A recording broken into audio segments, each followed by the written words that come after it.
बहुत समय पहले की बात है। श्रावस्ती नगर में एक युवक रहता था, नाम था सुमित। सुमित मेहनती था, समझदार भी था, लेकिन फिर भी उसकी जिंदगी हमेशा पैसों की कमी से घिरी रहती थी। हर महीने वह कमाता अच्छा था, लेकिन महीने के अंत में उसकी जेब खाली होती थी और मन भरा हुआ चिंता, तनाव और पछतावे से। एक दिन वह बहुत परेशान होकर जंगल की ओर निकल गया। चलते चलते वह एक शांत स्थान पर पहुंचा, जहां भगवान गौतम बुद्ध अपने शिष्यों को उपदेश दे रहे थे। सुमित दूर बैठ गया और बुद्ध की वाणी सुनने लगा। बुद्ध कह रहे थे, मनुष्य की गरीबी उसकी कमाई से नहीं, उसकी आदतों से पैदा होती है। ये वाक्य सुनते ही सुमित के मन में हलचल मच गई। उसे लगा जैसे ये शब्द सीधे उसी के लिए कहे गए हों। उपदेश समाप्त होने के बाद वह बुद्ध के पास गया और बोला, प्रभु, मैं मेहनत बहुत करता हूँ, कमाई भी ठीक है, फिर भी मैं कभी अमीर नहीं बन पाता।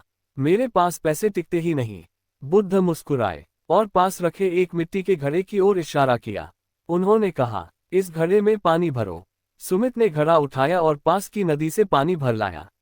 लेकिन जैसे ही वह लौटा, उसने देखा कि घड़े से पानी टपक रहा है। घड़े में छोटे छोटे छेद थे। सुमित बोला, प्रभु, ये घड़ा तो टूटा हुआ है, इसमें पानी कैसे टिकेगा? बुद्ध ने शांत स्वर में कहा, यही तुम्हारा जीवन है, कमाई पानी है और तुम्हारी फालतू आदतें ये छेद। सुमित चुप हो गया। बुद्ध आगे बोले, मनुष्य ज्यादा कमाकर अमीर नहीं बनता, बल्कि बेकार के खर्च रोककर अमीर बनता है। हर छोटा अनावश्यक खर्च तुम्हारे भविष्य से एक ईंट निकाल देता है। सुमित ने सिर झुका लिया। उसे याद आने लगा, हर हफ्ते दोस्तों के साथ बेवजह दावतें, फैशन के नाम पर अनगिनत कपड़े, मोबाइल बदलने की आदत और दिखावे की जिंदगी। बुद्ध ने कहा, धन कमाने से पहले धन को संभालना सीखो। जिस दिन तुमने अपने अनावश्यक खर्चों पर नियंत्रण पा लिया, उसी दिन अमीरी का द्वार खुल जाएगा। सुमित की आंखों में चमक आ गई। उसे पहली बार समझ आया कि गरीबी उसकी किस्मत नहीं, उसकी आदतों का परिणाम है। उस दिन उसने प्रण लिया, वह अपनी कमाई नहीं, अपनी आदतें बदलेगा। यहीं से उसकी असली यात्रा शुरू हुई, अमीरी की नहीं, समझदारी की। अगले ही दिन से सुमित ने अपनी जिंदगी बदलने का फैसला कर लिया।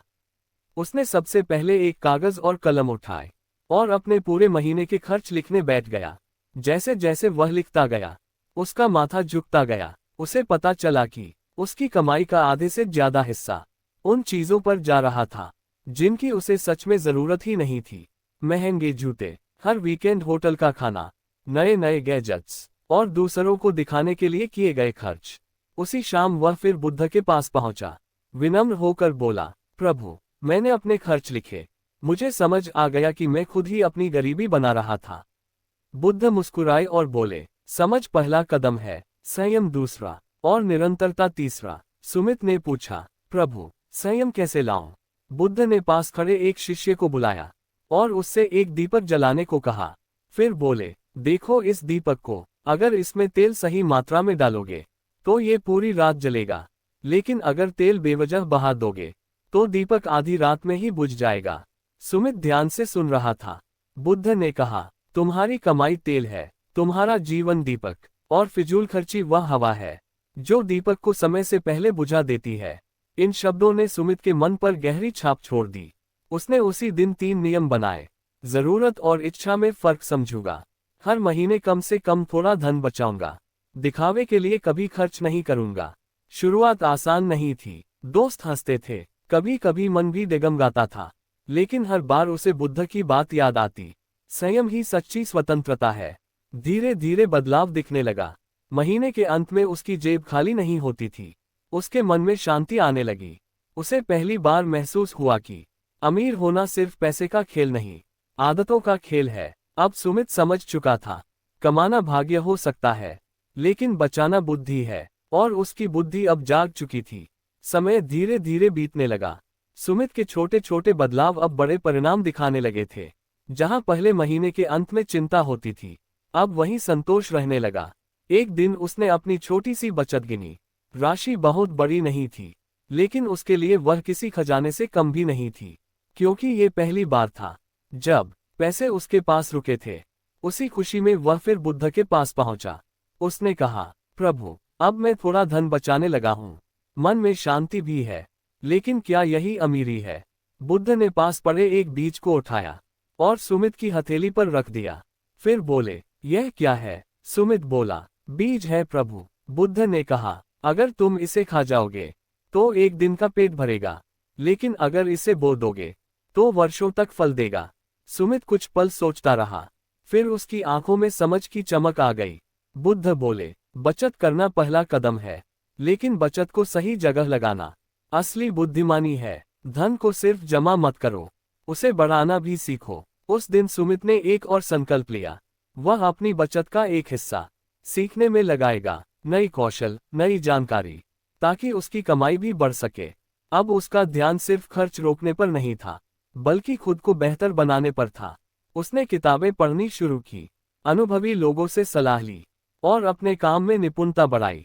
धीरे धीरे उसकी आय भी बढ़ने लगी, लेकिन इस बार फर्क यह था, उसकी आदतें नहीं बदली। पहले वह ज्यादा कमाकर भी गरीब था, अब वह समझदारी से जीकर समृद्ध हो रहा था।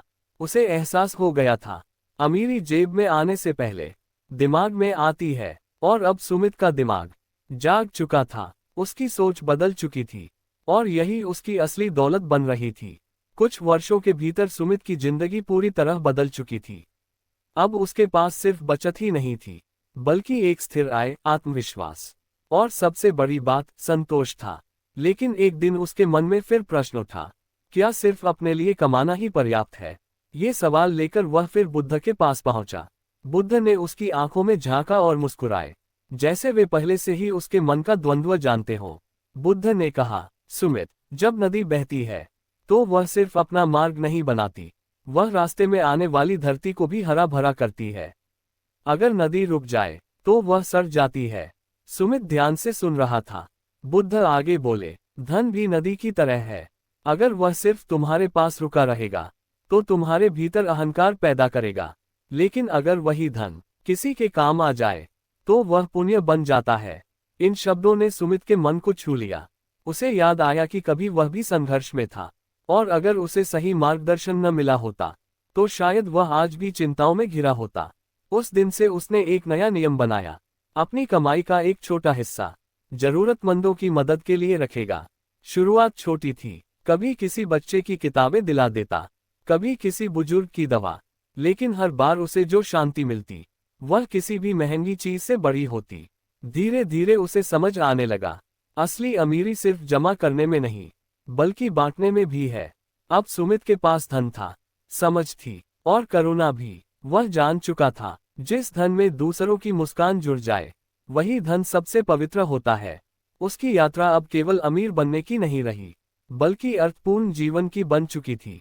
समय बीतता गया, अब सुमित वही व्यक्ति नहीं रहा था जो कभी पैसों की चिंता में रातें जागता था। उसके पास धन भी था, सम्मान भी, लेकिन सबसे बड़ी बात, उसके मन में स्थिरता और शांति थी। एक दिन वह आखिरी बार बुद्ध के पास पहुंचा, विनम्र होकर बोला, प्रभु, आपने मुझे कमाना, बचाना और बांटना सिखाया। अब मुझे लगता है कि मैं सच में अमीर हूँ, लेकिन क्या यही अंतिम सत्य है? बुद्ध ने पास खड़े एक वृक्ष की ओर इशारा किया। वह वृक्ष फल से लदा हुआ था, लेकिन उसकी शाखाएं झुकी हुई थीं। बुद्ध बोले, देखो इस वृक्ष को, जितने अधिक फल आते हैं यह उतना ही झुक जाता है। धन और ज्ञान भी ऐसे ही हैं। अगर वे तुम्हें झुका दें तो वे वरदान हैं, अगर वे तुम्हें घमंडी बना दें तो वही अभिशाप बन जाते हैं। सुमित की आंखें नम हो गईं। उसे समझ आ गया कि असली अमीरी बैंक में नहीं, व्यवहार में होती है। उसने प्रण लिया, वह जीवन भर सादगी, संयम और विनम्रता नहीं छोड़ेगा। कुछ वर्षों बाद सुमित नगर का सबसे सम्मानित व्यक्ति बन गया। लोग उससे सिर्फ धन कमाने की सलाह नहीं, जीवन जीने की सीख लेने आते थे। जब भी कोई उससे पूछता, तुम अमीर कैसे बने, वह मुस्कुराकर सिर्फ एक बात कहता, मैंने कमाना बाद में सीखा, सबसे पहले मैंने फिजूल खर्च बंद करना सीखा। और यही उसकी सबसे बड़ी दौलत थी। कहानी की सीख, कमाई से पहले आदतें बदलो, बचत से पहले संयम लाओ, धन से पहले विनम्रता अपनाओ, और याद रखो, अमीरी जेब में नहीं, सोच और व्यवहार में बसती है। यही गौतम बुद्ध की सच्ची शिक्षा थी। सादगी ही सबसे बड़ी संपत्ति है।